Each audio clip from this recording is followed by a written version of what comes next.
So we've talked about the offshore activities, what's going on at Port Graham, what has happened at Cosmo, the good news there, what's happened at Southern Cross, and the ongoing discussions there.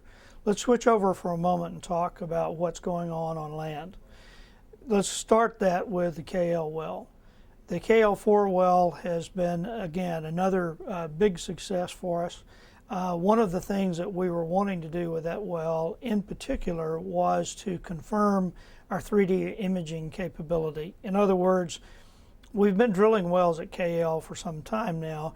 What we wanted to prove was that the images that we saw in our 3D image program were images that could be commercial and that would perform to expectation when they were drilled. That has been a resounding success in KL4. We actually targeted the 9,700 foot sand, which is the sand that we know in the region. We drilled for it. It was there exactly as was projected from the 3D work. And when we drilled into it, we then flow tested it at a maximum open hole flow capability of 11.5 million cubic feet a day as a calculated number. We actually flow tested it at a rate up to 5.9 million cubic feet a day and determined that we had a sustainable 4.5 to 5 million a day rate from that sand.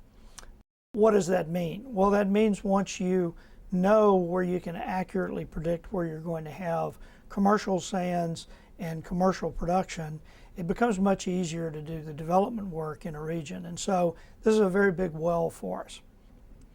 So let's talk now that the KL4 well is drilled. Let's talk a little bit about who the players are in the Kenai Loop region. There are lease tracts that are owned by SERI, lease tracts owned by the Mental Health Trust and by the state. All of these guys have to work together for things to go seamlessly in the region. And because, as you can see from this map, there's quite a bit of breakup in where the leases are, what's typically done when you've drilled as many properties or as many wells as we've drilled in Kenai, you apply to the state for unitization, which we did back earlier in the year. For some reason, not entirely clear to us and not entirely clear in the rulings, the state did not grant that unitization, and that's on appeal. We expect to have that appeal heard in the near term, and that will resolve at least a good number of the issues that swirl around the SERI situation that you've seen in recent press releases. Unitization is simply a big word for how you share the royalty revenue that comes out of a property like this. All of that's covered in the press release that we did yesterday. So I won't belabor that point other than to say it's one of those rare instances where I've talked to all of our legal advisors that are involved.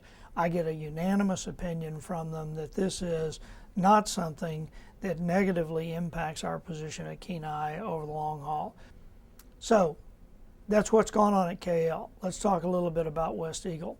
We've gone in, we've prepped all the roads, we've got the site ready, we have broken down the rig, we are getting ready to move the rig down to the West Eagle area. And one of the reasons we're excited about West Eagle and the drill there is that West Eagle is one of the last large mounded closures, if you will. It's a pushed up section of geology that has closures on it, and it has, on the 2D seismic that we have from the area, multiple indications of the likelihood of hydrocarbon presence.